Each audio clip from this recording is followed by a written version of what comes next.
เปิดทั้งหมดฮัลโหลอรุณสวัสดิ์ทุกคน คือดิฉันนะฮะ ดิฉันไม่ได้อาบน้ำทุกคน ไม่ได้ซ่อจ้ะ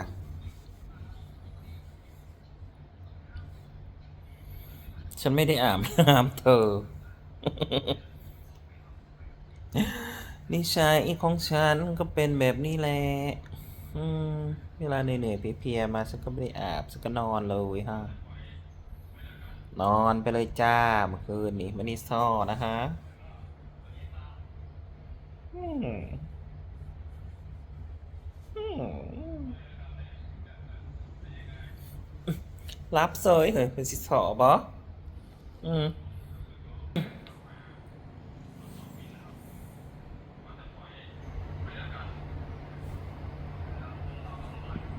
กี่โมงแล้วเนี่ยไปหาตัวเราไปหากินข้าวแล้วก็บายบายบ่ได้สอแล้ววะเป็นสิสอบออืม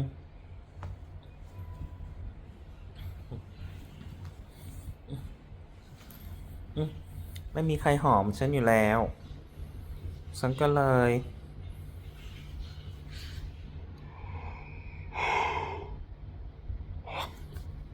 หลังจากที่กินข้าวแล้วเนาะมื้อคืนนี่ก็เขามารีบเขามาอืม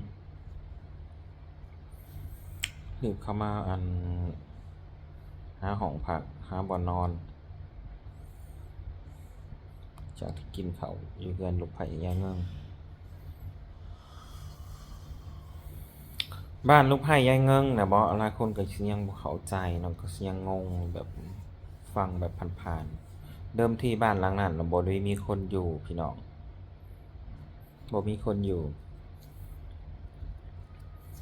แสงหมอกะหาก็ไปทำความสะอาดบางพวกเฮาสิมาสู่ขออีหยังนี่ล่ะเดิมทีเขาก็บ่ได้อยู่ดอกนะหั่นน่ะมันเป็นเรือนมูลเรือนมั่งเรือนพ่อเรือนแม่ตั้งแต่สมัยพ่อแม่ยังอยู่แต่ถ้าเกิดว่าผู้ใดอยากได้เรือนหลังนี้ก็คือต้องเอาเงินมาซื้อเอาราคา7,000,000 กีบ7,000,000 กีบก็ไปคูณเอาพี่น้องเรท100 บาทก็1,000 บาทก็630,000 630,000 1,000 บาทนะอืมกินข้าวแล้วเลยเข้ามาอีกบ้านพักหนึ่งว่าเต็มห้องเต็มเหลือแต่ห้องพัดลมโอ้ยคือจะให้กูนอนห้องพัดลมนี่บ่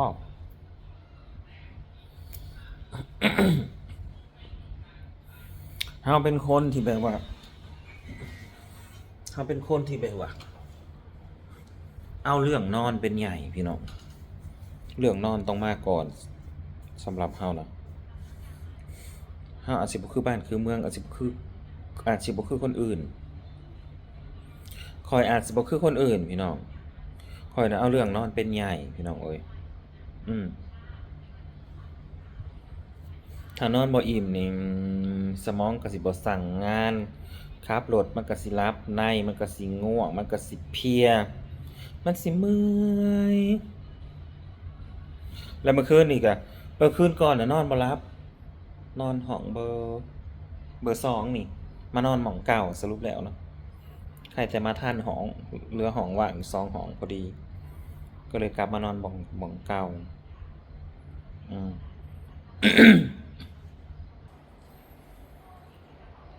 เปิดแอร์18 องศาสิบ่ให้มันหนาวจังใดแต่หนาวมึงเอ้ยของอันนั้นก็สิเป็นกางเกงในเนาะแกะเหยาะไปเลยไม่ได้ซ่อตอนนี้ถามว่าใส่อะไรไม่ได้ใส่อะไรอืมก็นอนเลย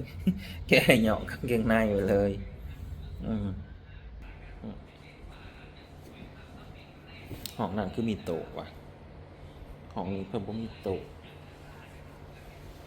ตอนนี้นอนอยู่ที่บ้านปาน้ำพี่น้องเมืองมหาไซแขวงคำม่วน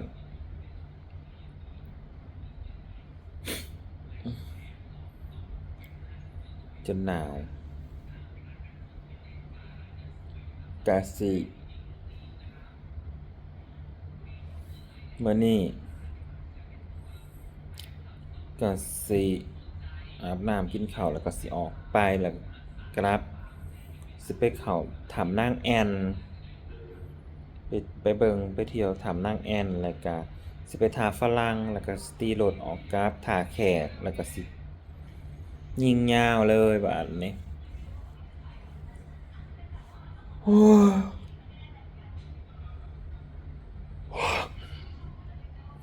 คือได้ยินว่า มีคนมาให้เราไปถ่ายคลิปขอความช่วยเหลือฉันบอกเมื่อวานนี่นะ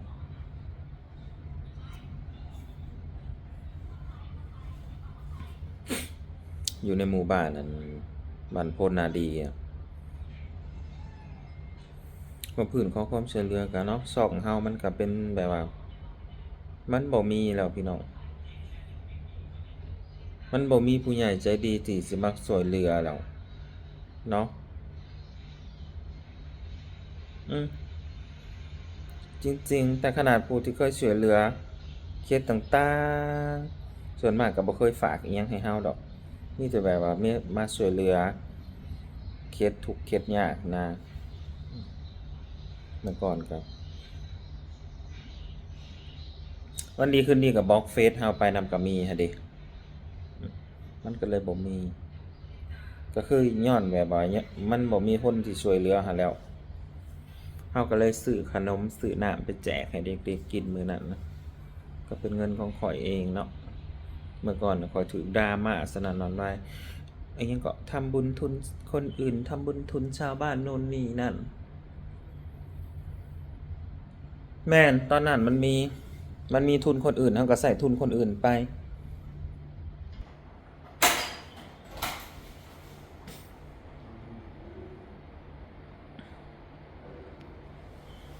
พวกนั้นไอดังดีเนาะ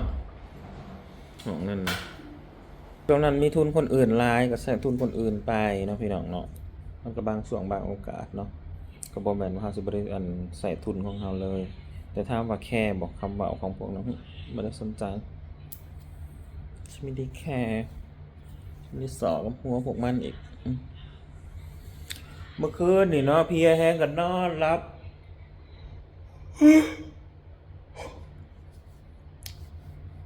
นอนหลับตอนจักทุ่มปะ4 ทุ่มกว่านั่นแหละก็ตื่นมาช่วงตี 4ก็ดีแน่แต่ได้นอนกว่าสิได้ขับรถอีกไกลประมาณ200กว่ากิโลพี่น้องจากนี่กลับไปบ้านเฮา200 200กว่าเฮ้ยไปอาบน้ำนะแม่ละครไปอาบน้ำสิเจ็บลิ้นว้าวก็บ่อยากได้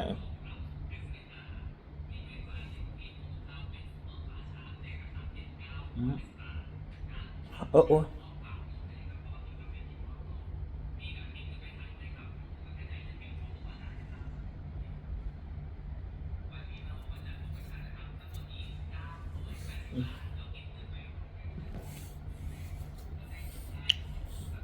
คืนแรกนะนอนหนาวผ้าห่มพื้นเดียวกันอ๋อตายบ่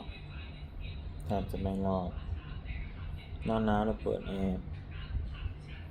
เมื่อคืนนี่ฮอมขอผ้าห่มเพิ่มแน่ก็เลยนอนได้นอนหลับเนี่ยอีกอย่างหมอนกัดนุ่มแน่คืนก่อนหมอนแข็งนอนกับบ่ได้นอนก็บ่หลับ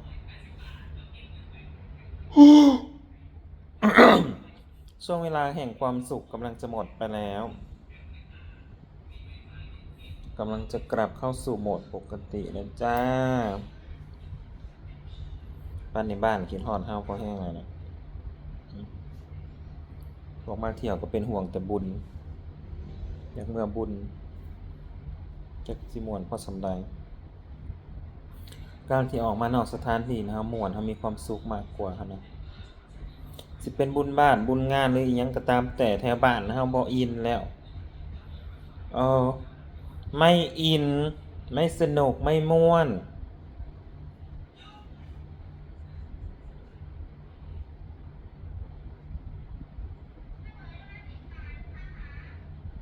พัดลมน่ะเปิดมาได้เลยบอพี่น้องก็เก็บผ้าไว้ก่อนไว้เพื่อนกันดีก่อนบอกมีกางเกงสิใส่แล้วถือกางเกงมา2 โตวแล้วจะใส่อะไรล่ะทีเนี้ยหืมเฮ้ยจะถือกางเกงมาจากโตวเดี๋ยวนี้ไม่ค่อยใส่เลยตัวหนึ่งไม่ค่อยใส่เลยตัวหนึ่งเด้อก็สบมีสงใส่แล้วมันนี่ตัวไหนมันเหือกินไปแล้วเกลือขึ้นมาแล้วขอบคุณทุกกำลังใจเด้อขอบคุณทุกคนที่ติดตามนะฮะขอบคุณหลายๆไว้เจอกันมันเหมื่อยมันเพลียที่จะเนาะไปย่างขึ้นภูตื่นเช้ามาเพราะว่าเจ็บก้น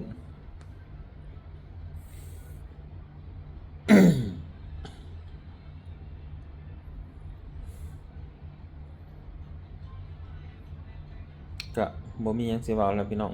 สมองยังบ่ทันสั่งงานเดี๋ยวสิไปหาอาบน้ำเตรียมตัวออกไปซะก่อนเช็คเอาท์แล้วก็ออกไป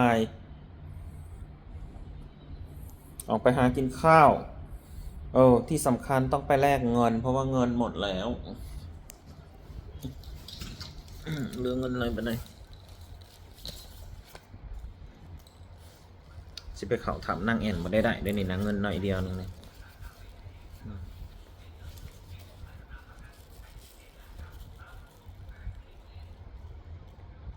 เงินจะหมดแล้วเธอ